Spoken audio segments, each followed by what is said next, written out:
Bokecrochet YouTube channel. In today's video, I'm going to make a thermal stitch beginner's level. To start, you're going to leave about 2 to 3 inches of tail yarn. Next, you a slip knot.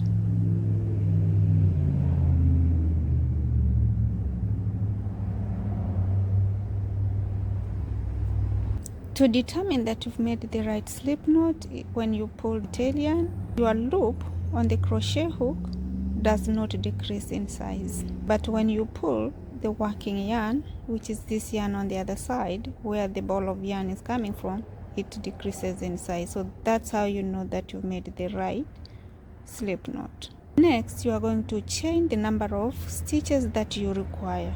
This project make a total of 25 stitches, and I'm going to add one more stitch for the turning stitch. Go ahead and make the chain. When making the chain, make sure it's not too tight because we are going to work at the back of the chain, and I will show you once we finish making the chain. So I've chained 1, 2, 3, 4, 5, 6, 7, 8, 9, 10, 11, 12, 13, 14, 15, 16, 17, 18, 19, 20, 21, 22, 23, 24, 25. Add one more stitch to make it 26, which is my turning stitch. So that is my turning stitch. To make a thermal stitch, we are going to work on the back of our chain. This is the front side of our chain, this area which has the V area, and this area which has a chain and a loop, a chain and a loop. That's the back side of the chain. For the thermal stitch, we have to work at the back of the chain. And the reason why we like to work on the back of the chain using a thermal stitch is because a thermal stitch requires 3 loops. We will always work on 2 loops, but we need the 3rd loop. The 3rd loop is the one that overlaps to make thermal stitch. And as we grow our project, I will show you how. Because we need the 3rd loop, we have to work on the back side of the chain. By working on the back side of the chain, it gives us 2 free loops to the front side. That is the reason why we work on the back side of our project. Let's go ahead and turn our chain and work at the back side of the chain. Remember, I told you to not make your chains too tight, and the reason was we needed to work on the back of the chain. If we make them too tight, it will be hard for us to pull this loop right there, and that's the links. So we are going to go ahead and single crochet onto the links of our chain. To single crochet, keep the first stitch from the hook. On the 2nd link, which is this one, we are going to insert the hook into that link. Yarn over, pull up a loop to have 2 loops on the hook. Once you have 2 loops on the hook, yarn over, you pull through the 2 loops that you have on the crochet hook. Next, you are going to go ahead again and pick up a loop from the next link, which is that one. You insert the hook right there, you yarn over, pull up a loop. You have 2 loops on the hook. Now we are going to go ahead and single crochet.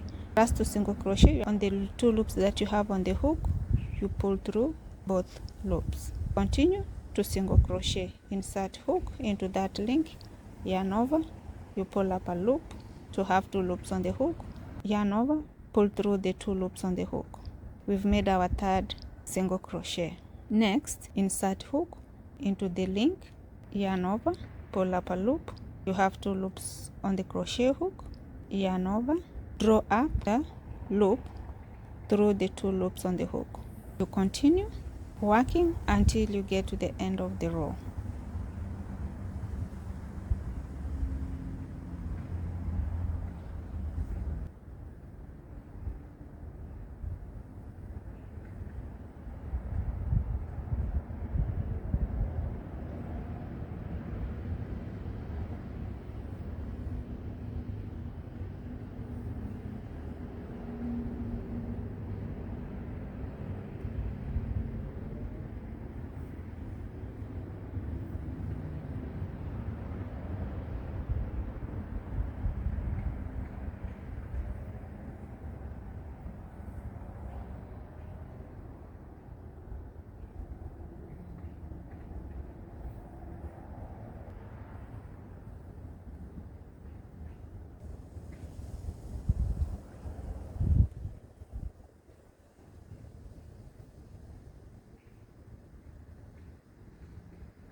This is our last stitch. You insert hook right there, you yarn over, you pull up a loop, yarn over, pull through the last 2 loops, and now we've made our 25 single crochet stitches. Count to confirm and see if that's the right number of stitches that you've made. Next, we are going to go ahead and work on our second row. Because a thermal stitch is a short stitch, I will not chain at the beginning of the row. I will go ahead and make sure I crochet from this stitch right there. So I'm not going to skip this stitch. See, in most cases when you chain, you don't work on this stitch. But because consider a thermal stitch a short stitch, so I will not want to chain. And the reason why I don't want to chain, I want to have the smooth edging of my work.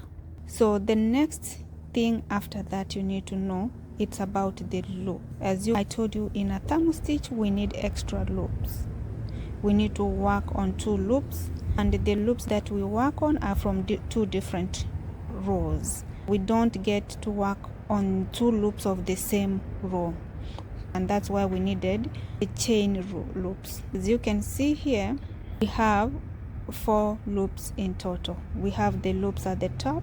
See, those 2 loops at the top, and we have 2 loops at the bottom. These loops that are here are made possible because we worked on the back of the chain. So now that gave us 2 extra loops that we're going to work on. In total, we have 4 loops that have not been worked on. So we are going to work on the 2 loops. Once we work on 2 loops, we will have 2 loops left. But the loops that we are going to work on are from 2 different rows. So we're going to work on the loop from the current row that we did our single crochet, and we are going to pick up another loop from the chain. So on a paired single crochet, we work on 2 loops from the last row and another one from the previous row. So that's how you work on your thermal stitch. Now to go ahead and make a thumb stitch. So the first thing that you need to do is fold your work like that. Once your work is folded like that, we have to pick the back loop of the chain right there and the front loop of the last row that we worked on.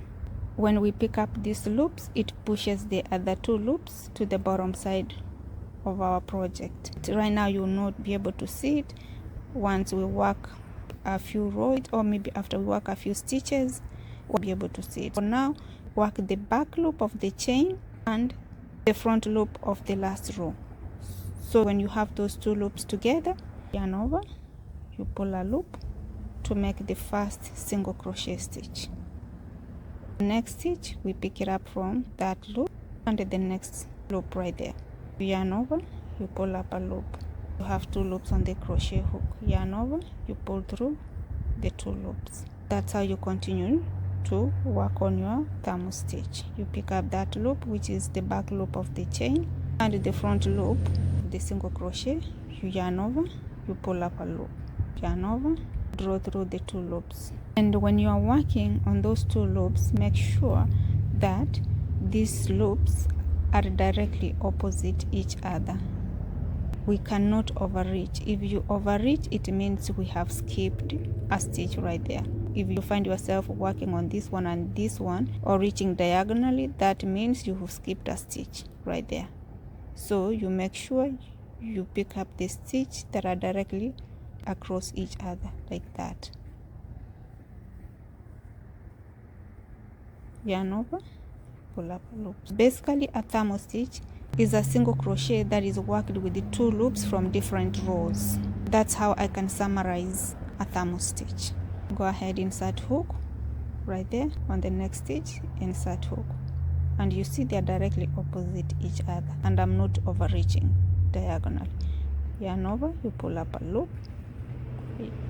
yarn over, pull through the 2 loops to complete your single crochet stitch. Insert hook into the first loop and insert hook into the second loop. Yarn over, pull up a loop. You have 2 loops on the crochet hook. Yarn over, pull through.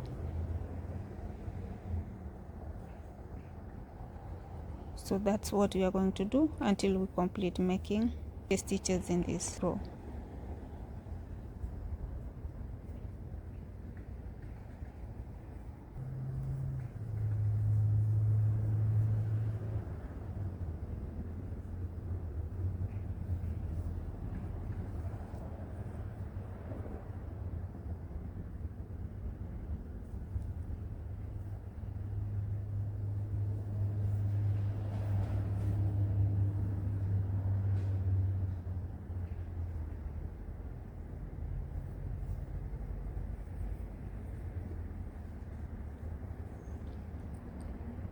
Continue working until you complete this row, then I'll show you what to do when we are at the end of the row.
And this is the last 2 loops that are here.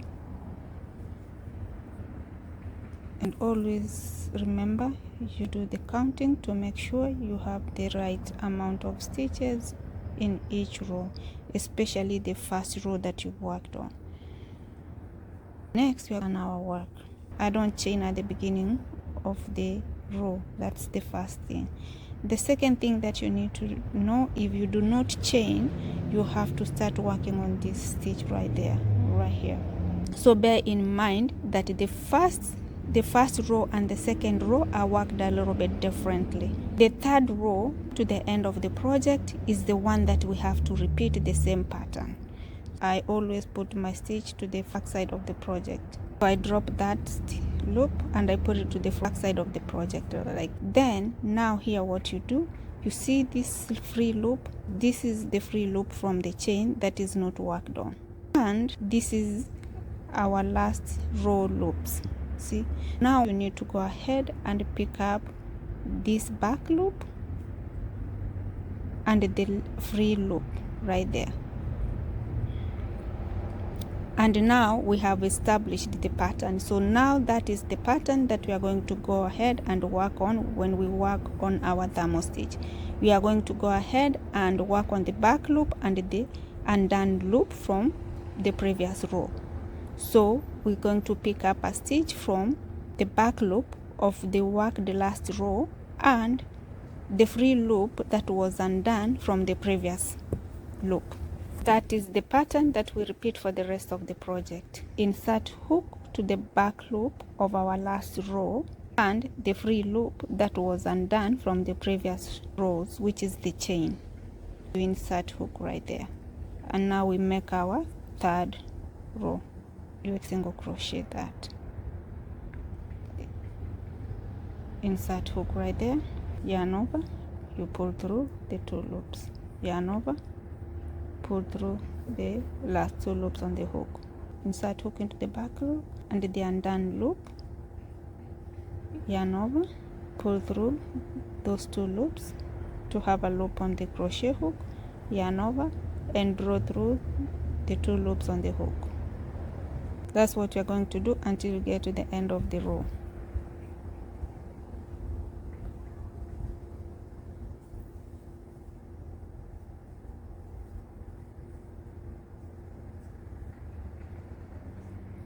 Single crocheting. Once you establish the first 3 rows, everything else now becomes easier. The first 3 rows are the hardest to establish when working the thermal stitch, but once you figure out these first 3 rows, then you'll be fine.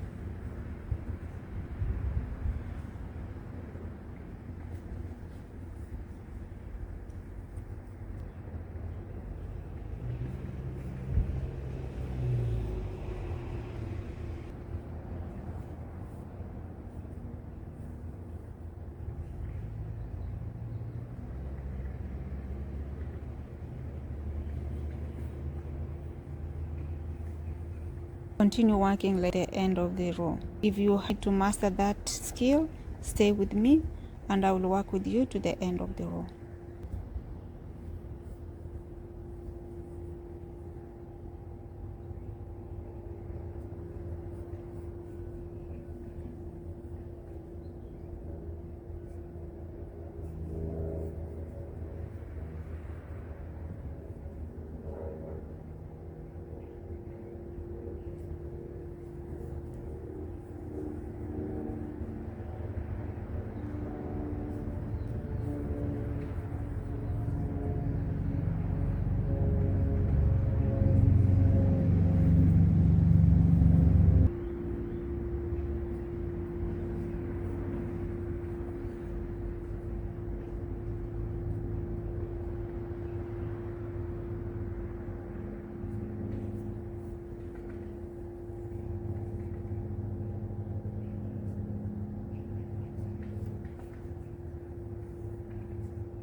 And this is our last stitch in the row. Pick up that stitch and make sure you pick up that stitch, so don't skip those 2 stitches, and work them together like that.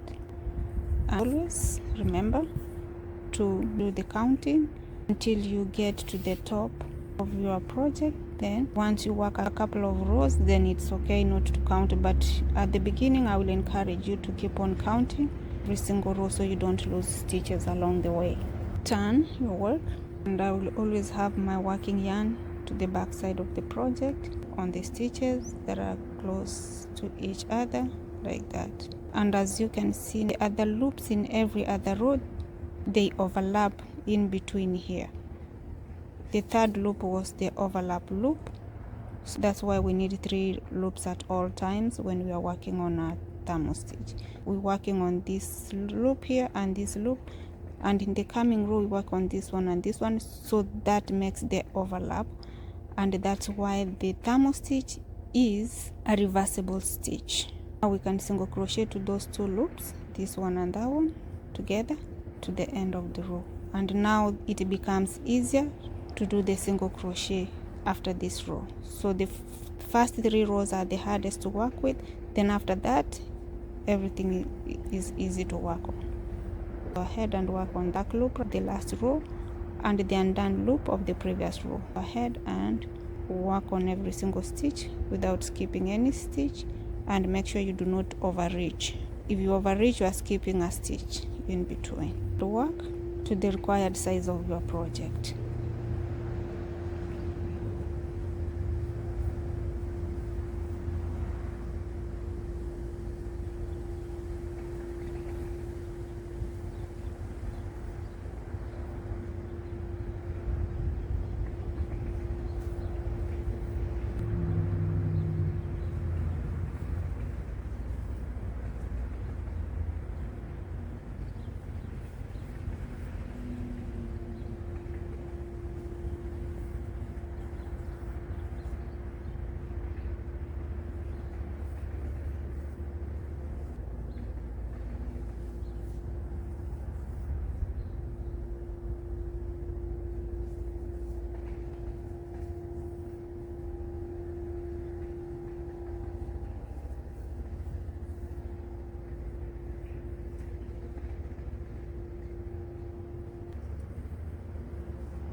keep on working until you get the required size. Then when you come back, I will show you how my project looks like. I have worked my project to the required size, and this is how a project looks like. And then one more thing that I would like to show you before I finish up is on how to count the rows using the thermo stitch. As you notice, thermo stitch has an overlapping row. Because it has an overlapping row, it's either you have to keep track in your rows, otherwise you will not have the right number of rows when you count. However, if you lose track of your rows, this is how you're going to do the counting. Going to go count on this side. Start with this one. 1, 2, 3, 4, 5, 6, and the top one is 7. But this project we have not worked 7 rows. We've worked more than 7 rows because of the overlapping that it goes on when you do a thermo stitch. You have to turn and count on the other side. On the other side, count the number of stitches there. So you're going to go ahead and count from this area. 1, 2, 3, 4, 5, 6, 7, and this is 8. So the number of rows that we've worked on this thermo stitch is 7 rows plus 8 rows. So we worked a total of 15 rows for this project. And that is how you do the thermo stitch count, just in case you lose track of your counting. So that's all I wanted to show you. Thank you for watching Bokecrochet YouTube channel. Don't forget to subscribe, like, share, and leave me a comment down below. For more information, check me out, bokecrochet.com.